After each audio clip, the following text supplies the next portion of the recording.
E aí eu perguntei de novo, vamos gente, vamos participar. Ninguém fez nenhuma pergunta.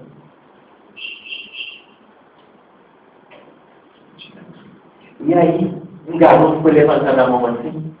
A hora que eu vi a mãozinha dele, a hora que eu ia falar com ele, ela batendo na mão dele, eu falei, deixa o seu filho falar, já os adultos não falam, deixa a criança, deixa fluir. Não, ele vai falar bobagem, nada, o assunto é ele. Deixa ele falar. E aí o menino falou assim, eu posso? Pode, meu filho, pode falar. O menino estava com 9 para 10 anos. Ele falou assim, então, o que é orgasmo? Olha a explicação dele. E aí eu vi a cara dos pais assim, toma. E a mãe, com aquele ar de satisfação, como quem disse, eu falei, mas não podia perguntar. Intimamente, eu comecei a rezar, eu falei, Deus me ajuda, eu sou só instrumento, pintura aqui. Mas na hora, gente, eu olhei para o menino e falei, meu filho, sabe quando uma pessoa está muito apertada para fazer xixi, mas está muito apertada e de repente vai lá e tá. Ele falou, sempre, eu falei, é muito melhor que isso.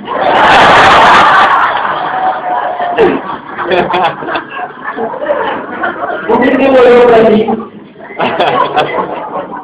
E aí eu perguntei para ele assim, entendeu? Ele falou, entendi. Eu senti aquele menino entrando no orgasmo. Tá? Ele sentiu a resposta. Como é que eu vou explicar para ele que o orgasmo é um nascedouro da estimulação do sistema nervoso central, que vai desencadear no sensorial, que quando chegar na genitália vai ter... Ô, gente, o menino vai dormir no final do assunto. Aí a resposta não vai sair. Tudo bem? Então, nós vamos estar educando. Nosso processo aí é autoeducativo. Tá? Tem um microfone com alguém aí? Bem, posso fazer um comentário? Pode. Eu aprendi na literatura do terceiro ano. Ele estava comentando por que a maçã ser escolhida como fruto proibido, no caso do professor. Porque quando a gente faz um corte na maçã, um corte vertical, justamente aquela parte da polpa da semente, ele parece muito com os órgãos sexuais femininos. Um desenho que ela tinha ciência, por exemplo. E justamente, né, por parecer o órgão sexual feminino, que vem a ser o fruto proibido. Aí tem a questão da proibição da sexualidade. Ah, bem comentado. Por que ela foi escolhida como fruto proibido? Na realidade, a tradução na Bíblia não é maçã, é só fruta. Tá? Nós vamos ver isso no 10 páginas do livro da Gênesis. Só fruta. Então, a gente escolheu a maçã por causa do desenho interno da maçã. Interessante. Já todo o processo da sementinha, do sexo, o valor da ereção e tudo, não é o caso de explicar que o orgasmo é o prazer que se sente na hora que o pênis está dentro da vagina e libera a sementinha? Isso poderia também. Tá? Não é o momento da liberação da semente? Poderia. Qual criança eu estou conversando? É com a 7? Esse assunto que nós acabamos de contar na escolinha a partir de 7 anos, eu explicar o orgasmo como a liberação da semente, também é um orgasmo. Tá? Agora, como existe esse orgasmo, que ele é biológico, né? Um pintor, por exemplo, ele tem um orgasmo emocional indescritível diante da obra dele. Tá? Mas é isso aí. É essa saída aí da sementinha. Tá? Voltando àquele assunto que foi comentado a respeito da pornografia. Igual eu conheci um casal, né, que ele disse que olhava filmes, por assim ser mais tranquilos, né, filmes pornográficos, para eles próprios assistirem com os filhos e explicarem, tratarem desse assunto, para que eles não fossem buscar algo assim mais pesado na concepção deles. E aí, o que você acha disso? Olha só, a gente não precisa de pegar filmes para assistir com os nossos filhos, para eles poderem ver como aquilo ali acontece, para a gente poder sair educando, não. Não precisamos. Já acontece filmes que estão aí, novelas, então de vez em quando, variação, de vez em quando, em vez da proibição, volto na questão da educação, Você sentar com seu filho e assistir uma malhação, está bastante uma novela, não tem como você ficar desligando a televisão toda hora. Tá claro? Você não precisa estimular a mente deles. Vou colocar um filme, vou trazer isso, vou comprar um filme tal que aqui fala. Isso é uma dificuldade nossa de falar. Um garoto chegou para mim, ele estava fazendo 12 anos. E aí ele chegou para mim e falou assim, Emerson, olha o que eu ganhei no meu aniversário do meu pai. Ele abriu a carteira dele e tirou um preservativo. Meu filho, sua mãe te deu alguma coisa? Deu. Ele abriu o outro lado da carteira, outro preservativo. Meu filho, você ganhou algum presente diferente? O Emerson, minha madrinha, ela também trouxe um presente para mim. Eu falei, o que ela trouxe? Aí ele me trouxe outro preservativo. Ele ganhou no aniversário de 12 anos 3 preservativos.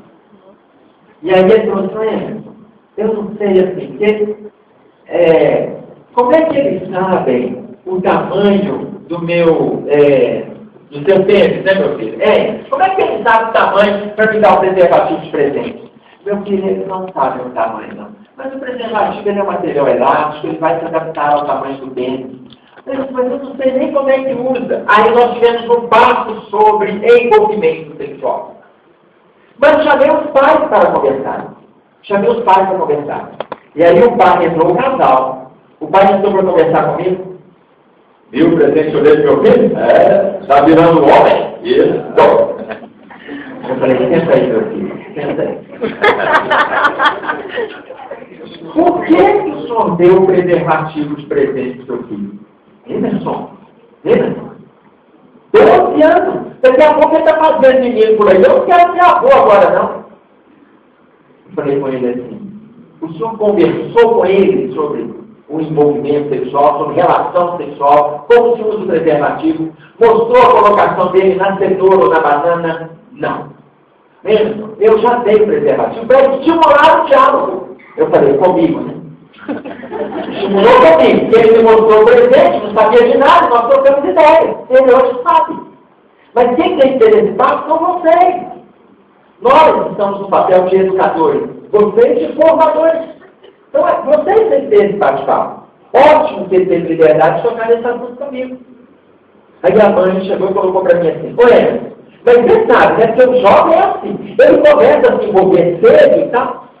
Eu falei assim, bom, já que vocês estão falando que o jovem é assim, eu passo a ideia de que os jovens têm que ter direitos iguais. Se vocês estão dando preservativo para o filho de vocês que está fazendo 12 anos, eu tenho a impressão que quando a filha de vocês, que hoje está com 8 anos, quando ela fizer 12, vocês vão dar preservativo de presente para ela. Emerson, é claro que não. A nossa filha, eu falei, do jeito que vocês pensam sobre o rapazinho de vocês, o vizinho pensa sobre o rapazinho dele. E o vizinho vai dar de presente para o filho dele preservativo para usar com a sua filha. Aí eles ficaram com o olho desse tamanho, assustados. Eu falei assim, gente, a educação tem que ser a mesma.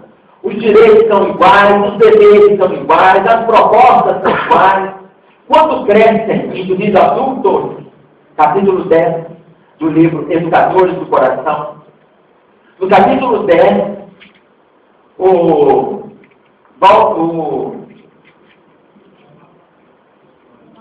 Barcelos coloca para nós assim, o homem e a mulher possuem traços psicológicos diferentes para assumirem posições diferentes também na educação dos filhos. O homem e a mulher, traços psicológicos diferentes, para assumir posições diferentes na educação, na formação do lar. Tá? Então, se isso já existe para a fase adulta, por que nós vamos fazer distinção na fase infantil?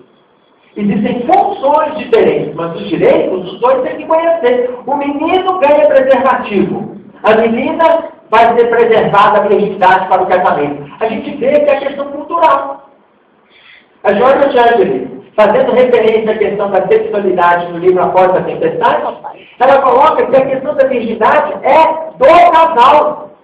Isso é da mulher. Isso é o envolvimento dos dois. Eles é quem irão avaliar.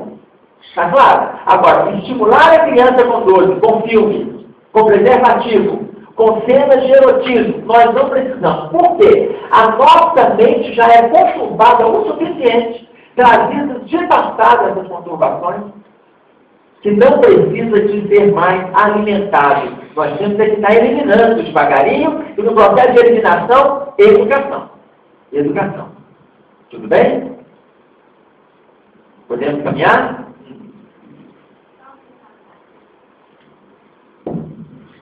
Só uma observação, Emerson.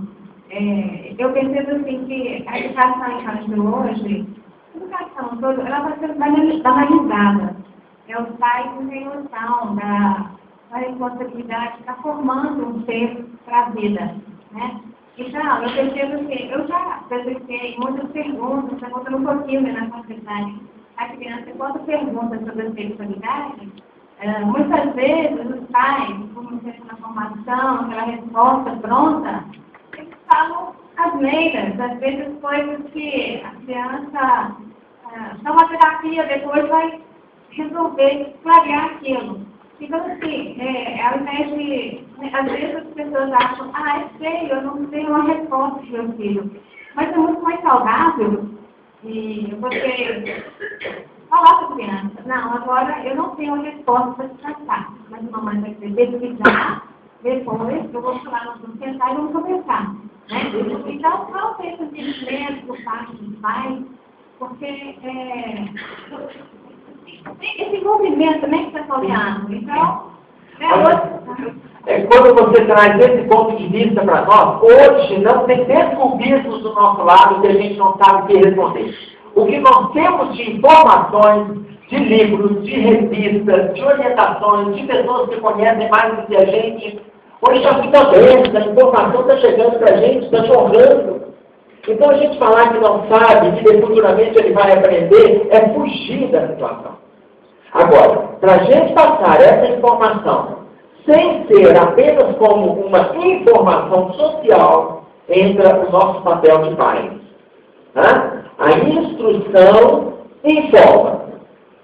A educação transforma. Mas a evangelização forma o caráter da criatura. A instrução informa. A educação transforma. A evangelização forma caráter. A gente vai passando instruções, e esquecemos de educar pelo exemplo e esquecemos de evangelizar na estrada do Cristo. Ele vai chegar na fase adulta cheio de instruções e vai jogando isso para fora. Por quê? Porque ele não teve exemplo educativo da nossa parte e não teve evangelização que a gente deveria estar conduzindo desde criança. Tudo bem? Microfone? Deve ter alguém na sua frente. Ah, não. Está chegando aí. Sim? Está explicado?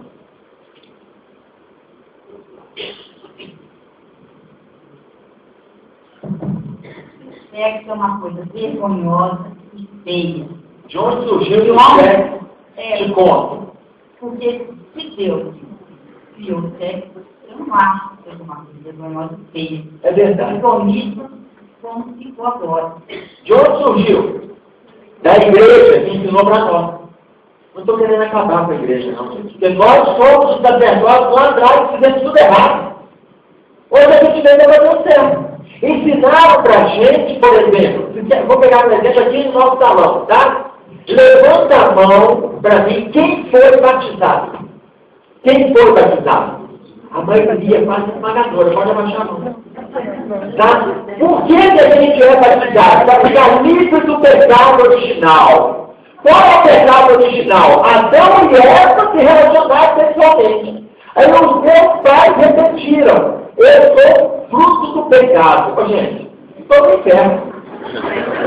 Estou no inferno. Ensinaram para a gente que aquela linha é para ficar livre do pecado original. Que pecado? Pelo envolvimento sexual. E aí o Emmanuel vai colocar isso para nós no livro de sexo, que o sexo não é para a satisfação prazerosa do corpo apenas. Ele é uma troca de energia saudável aonde o casal se sente vitalizado. Olha só, o casal